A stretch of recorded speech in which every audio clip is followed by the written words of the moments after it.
Tell me about yourself. Okay, fine. Yeah, so my name is Sagar Subhash Wagmare. I'm basically from Pune, Maharashtra. I have a 6 years of experience as a .NET full stack developer with Angular.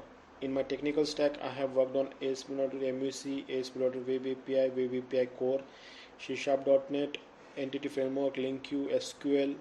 In front end, I have worked on Angular, CSS, HTML, JavaScript, jQuery. I have worked on Azure DevOps, CI/CD pipeline creation, release pipeline creations. Yeah, this is my small introduction.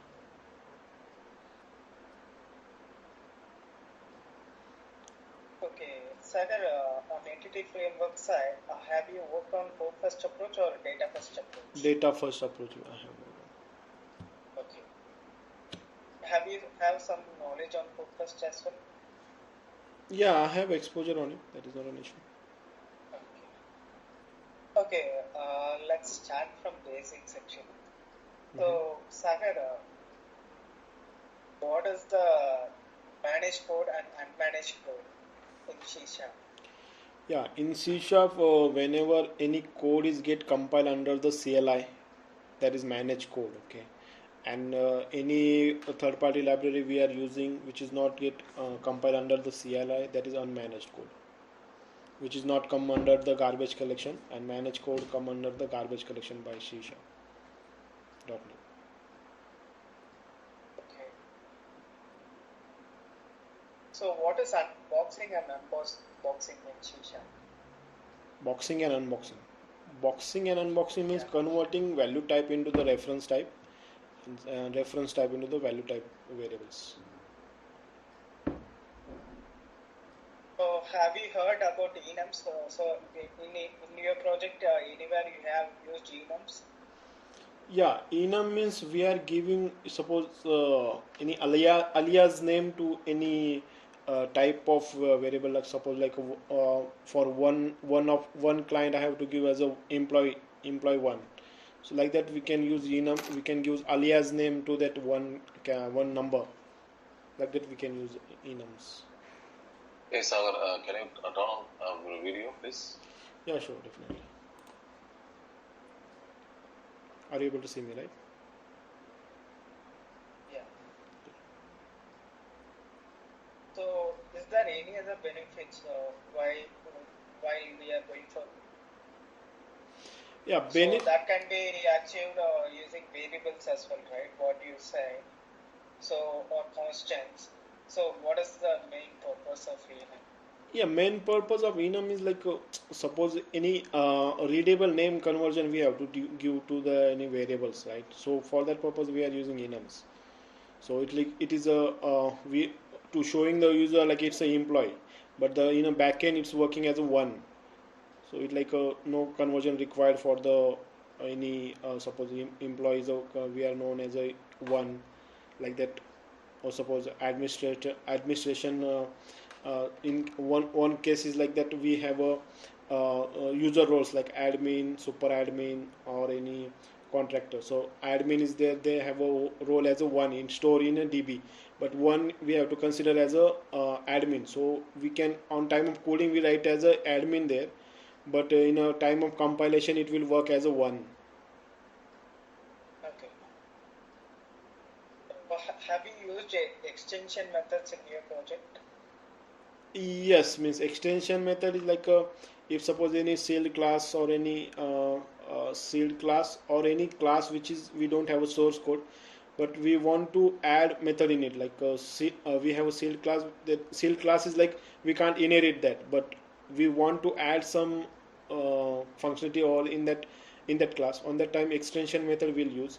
On time of creating the extension method, we'll declare as a static, and under the static first parameter should be as a this space the class name, and that then that method work as an extension method for that class. Okay. You try to mean only it will be applicable for sealed class?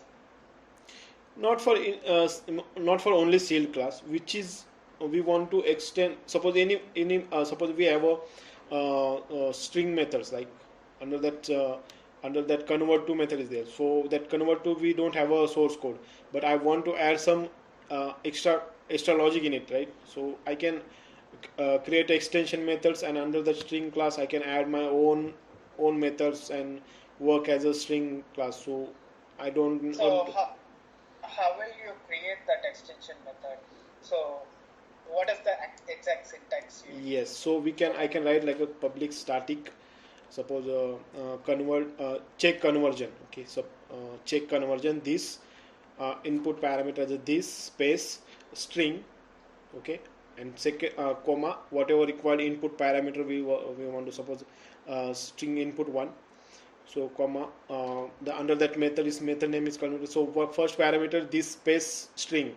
So string is a class, right? So that check string is the method name.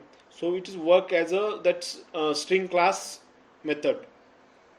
Okay, okay, okay, sir. So you have gone into MVC, right? Yes. Yeah. So why we are going for routing in MVC, whereas in web forms we don't have those kind of concepts, right?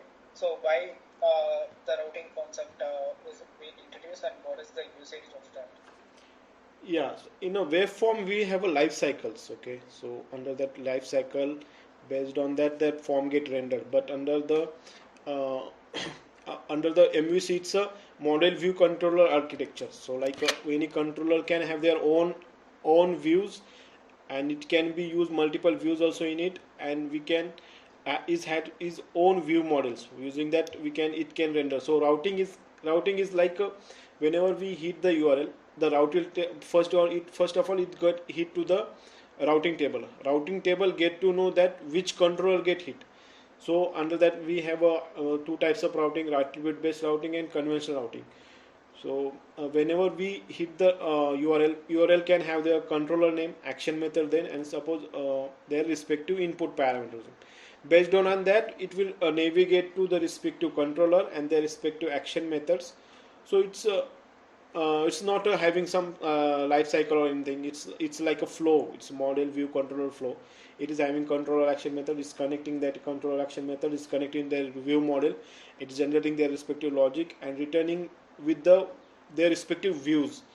Okay, means to the show to the user. Means controller itself generating their views with their view models, and returning back as a response.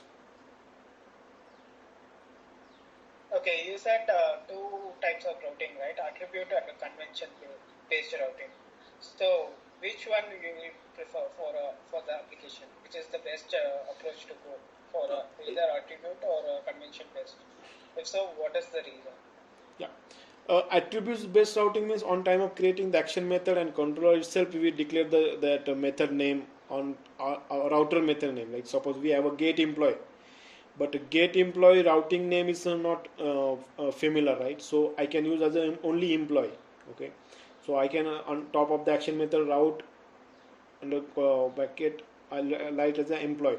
So get employee method name as a employee whenever routing get hit. Okay, so it's like a user means, so we can write our own routing syntax, like, so we not to say syntax, like a naming convention, like that way attribute routing will work. And conventional routing means what is the flow of that controller action methods and input parameter. Based on that it will get navigate.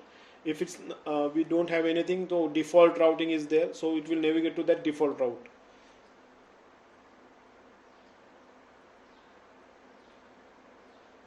Which is the best one to choose it up, either attribute or convention? Best one is I'm not sure about the which is the best, but yeah, I mean I will use that way. I'm not sure about the which is the best, but attribute routing is the best because it is having, we can convert the URL as our own way. Okay. In your project, how you have handled exceptions? So there is some handlers, right? So how you are handling those exceptions, if any unhandled exceptions coming to your application? So So how it is getting handled and how the response is transferred to the user? yeah, so under the current application under the startup.cs file configure method we have a under the configure method we have handled the exceptions. So we can check like the use dot is development. If it's a environment is a development environment, then we are throwing that exception like use HTTP code HTTP, sorry HTTP I exception. think you are saying in .NET Core, right? Yes. I am asking in this. Okay. Under the MUC, we have a filters like exception filters, right? So using that exception filter, I exception filter will inherit. Under that I exception filters, we have a on exception methods. Okay. Under that on exception methods, we will write our own logic to handle the errors, like where we have to log it or we have to throw it. Okay, you have created the exception action filter, and Mhm. you have declared the custom messages. So how the application knows if any exception comes, it has to throw this message. Anywhere you will be registering those filters, or Yeah, on time of on controller level, we are declaring that filters. No, if suppose any filters we are using. so for each and every controller, for each and every action, you will be just declaring those filter names, or how you will be handling it, which is the best practice. Yeah, no. In a common section, we have declared that exception actually, but I'm not getting that where I have added. Not able to recollect that place. Okay.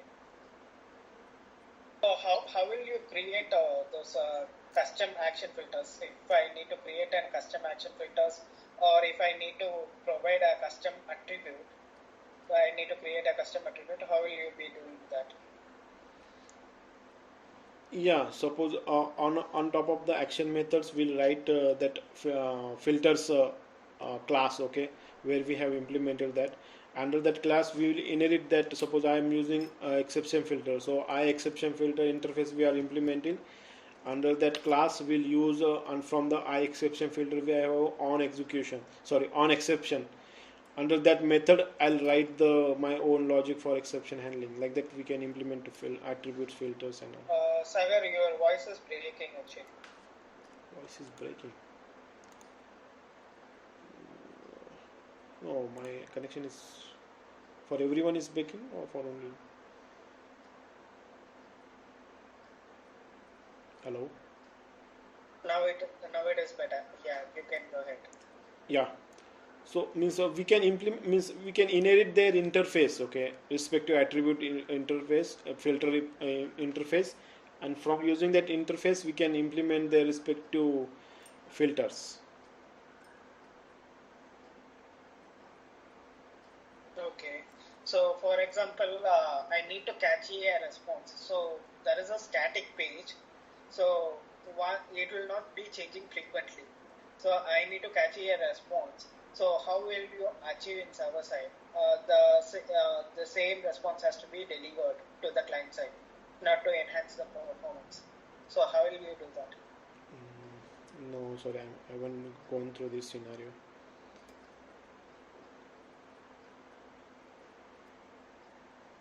Okay. So, you have worked on WebAPs. Yes. So let us assume we have a new client which is going to enroll in our application.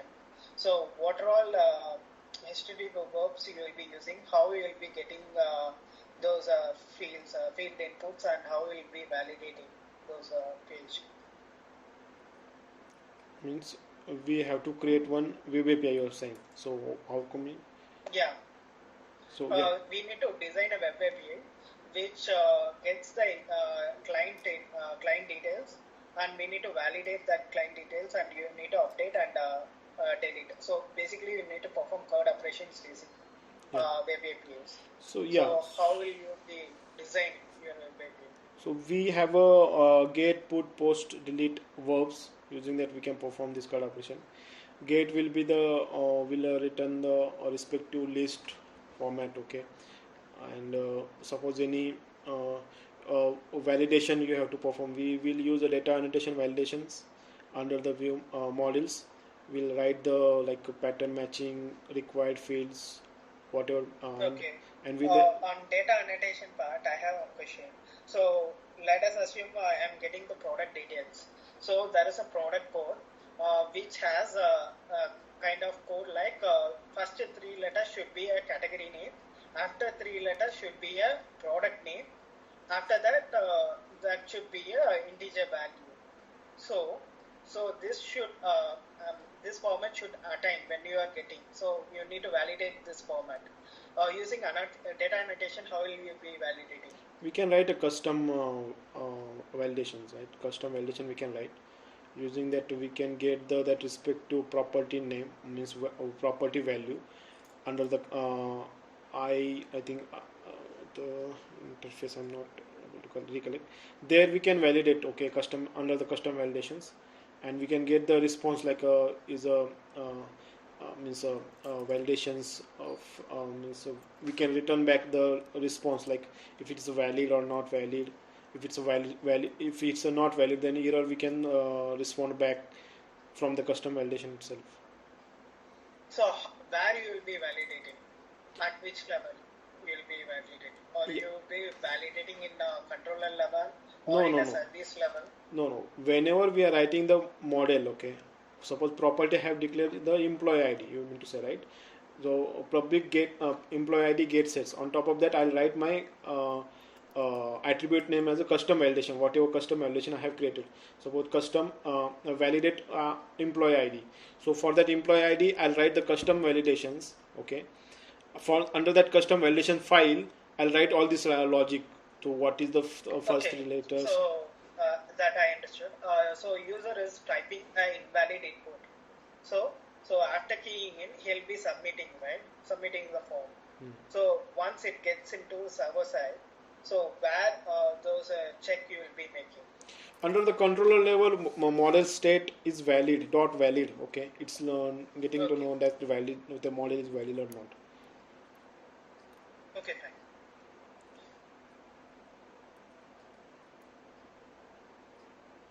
So coming back to entity framework, so I have you have knowledge on code first, right? Sorry, come again. Knowledge on? Code first approach. Yes, I have exposure on. So you are just creating a code operation for employee details. So, okay. So you have created one. You have designed a class with some set of properties. How you will be converting into a table? So what is the steps you will be using to convert that domain class into a table? Yeah, we have to first create the properties, and that property under the repository we have to mention their properties and their respective types and all. And after the declaring all the repository and the model, so on that time after that one means update we have to do actually on entity.edmx files. So I'm not able to recollect that No, I am asking in code first approach. code first. Sorry, I'm not able to recollect that process. Okay. So one more thing, if I am declaring a string property over the domain class, so while creating a table, it will be created as a varchar type or an varchar type.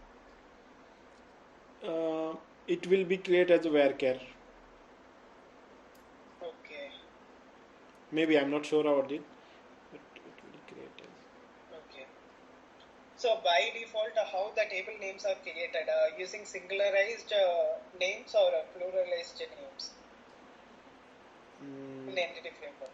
Pluralized name, I think so. I'm not sure about that actually. I haven't not get a chance to work on these scenarios. Okay. So coming back to the LINQ part.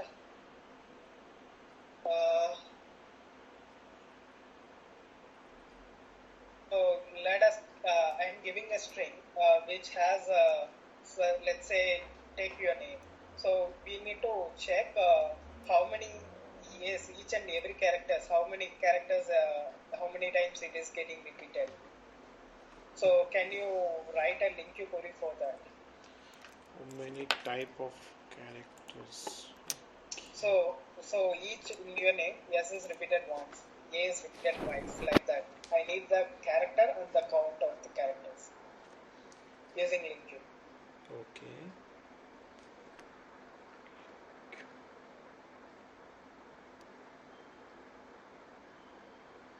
Can you share your screen and just type it up?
No, sorry, I'm not able to recollect that logic or that in under the link queue actually.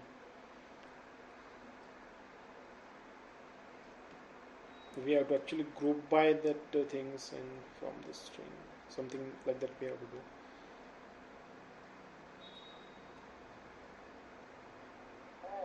Okay, Sagar. Uh, Vanita, do you have any questions? For me? No, sir.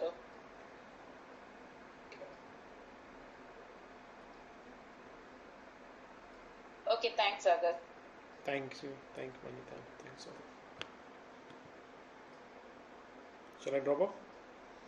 Yep. Thank you. Thank you.